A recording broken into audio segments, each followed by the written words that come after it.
Right. Hello, here we are today, back at it again, another daily upload on the Ickerson YouTube channel. And today we are taking another look into bows and arrows this time.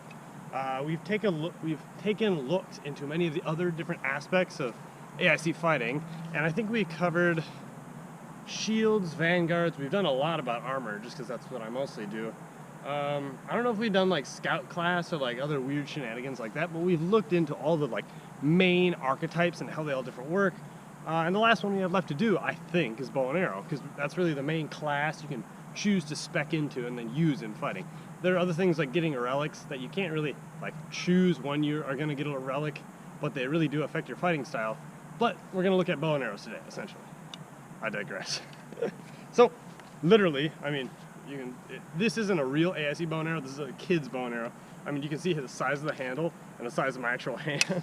Like, it's pretty incongruent, but essentially, I think this is actually within the draw weight limit for AIC bows and arrows, because there is a draw weight limit. At Adventures in Cardboard, back in the past, they used to be a lot looser about bows and arrows, but they had so many kids like hurt by stuff, or like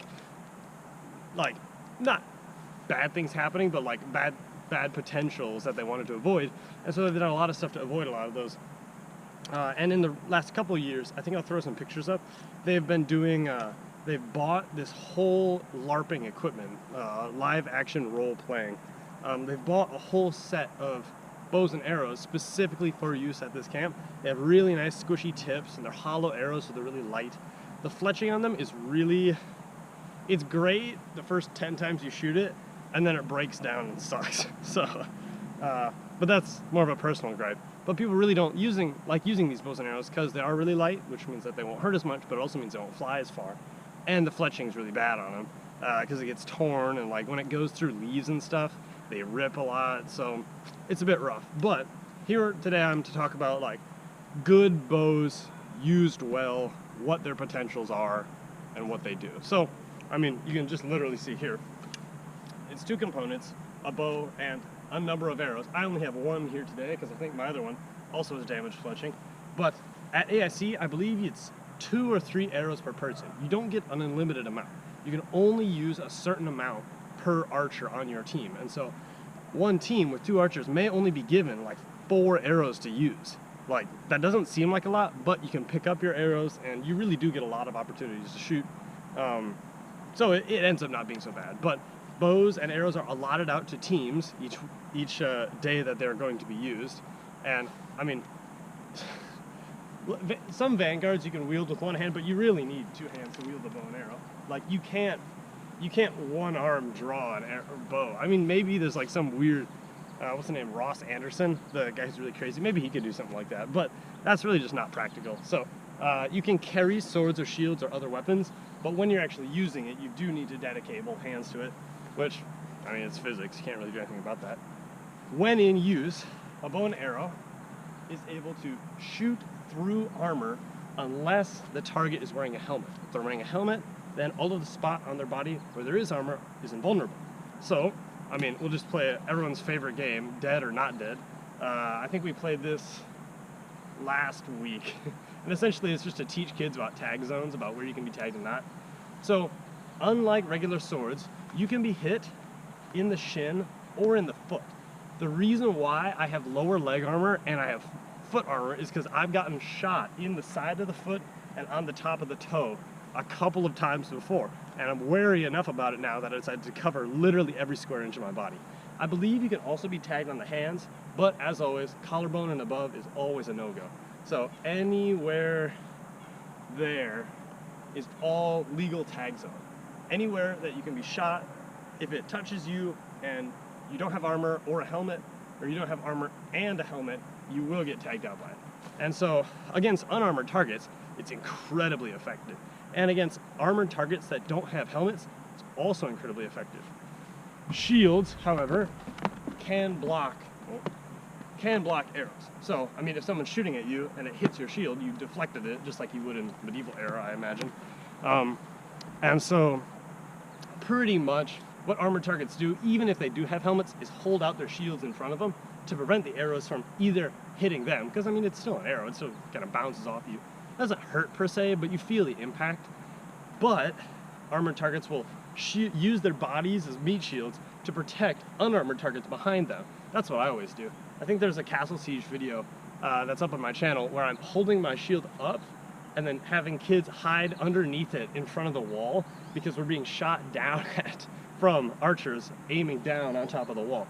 So it's armored targets are a pretty hard counter to bows and arrows, but they're extremely effective against unarmored targets. I think I'll make another video later about my best utilization of a bow ever. It was in a Hunger Games, actually. I was incredibly successful just because nobody had armor and I was like pretty moderately good with bow. So I'm gonna like just sort of demonstrate how I shoot, because I think about this a lot with other AIC things, like just wielding swords and stuff. Adventures in Cardboard is meant to simulate combat, but of course it's not real combat.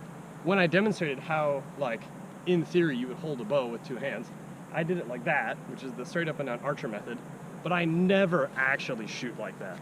I always shoot like crossbow style. So when I'm aiming up to shoot something, I hold the bow flat or like a little bit crooked, and then my arrow is actually underneath. I believe the way you're supposed to do it, you're supposed to put it across the bow and have it like on the inside, but I find it uncomfortable. You can load quicker like that than just slap it on and then like draw back. So I don't know, that's just the way I do it. It might not be the right way of doing it, but I have found it to be very successful. So even if it isn't the historically accurate way, it is certainly the way I choose to do it. So here, I'll put up my shield and do a couple practice shots just to show.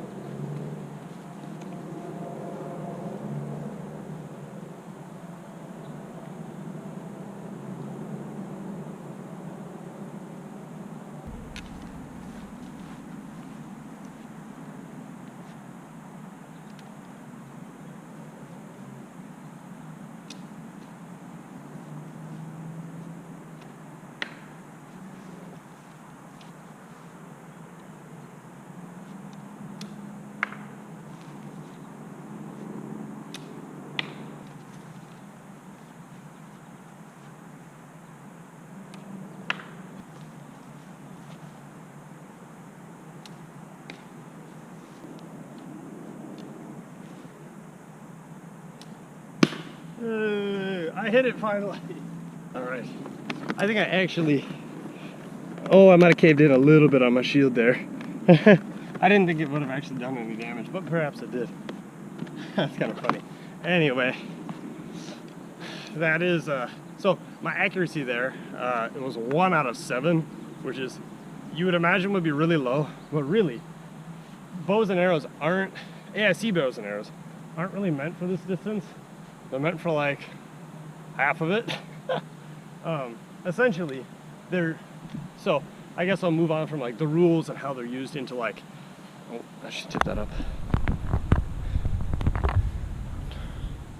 Into how like they are like really used in AIC combat. So I mean, essentially how they're really used is they're used as deterrent and standoff, more than really as like long-range sniping.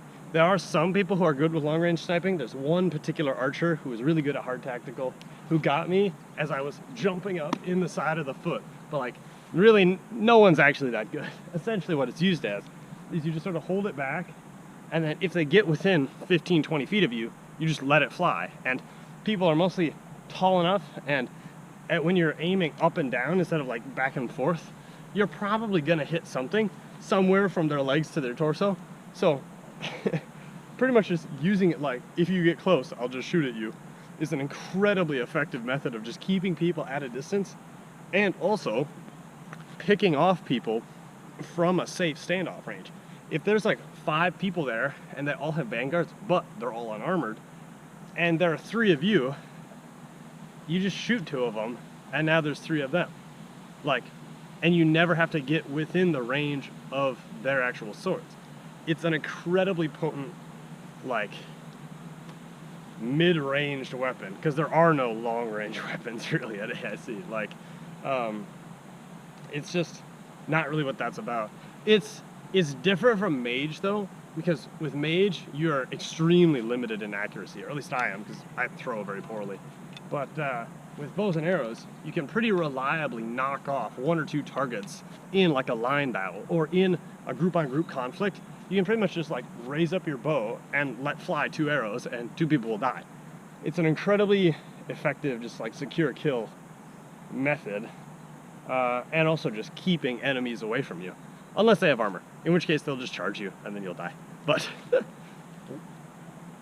anyway, so that's sort of like the rules around it. It's a medium range weapon that uses 2 hands that can pierce through armor unless they're wearing a helmet, not shields though. You can deflect it with your sword, but again, not a whole lot of people are really good enough to do that. It happens more on accident than it does on purpose, but the actual utilization of it, you're supposed, in like historical European martial arts, you hold it like that. I hold it like that just because I don't need to be that like pinpoint accurate. Like, I mean, you saw a 1 out of 7 accuracy at like 35 feet. Like, that's pretty miserable actually, because that shield's big. But like, you don't actually need to be that good with it to like still get confirmed kills and still get hits and be more effective as a fighter than you would be just with like a scout class or something. Because with a scout class, you might go into 5 fights and kill 5 people and then die 5 times. Like, that's a 1 kill death ratio.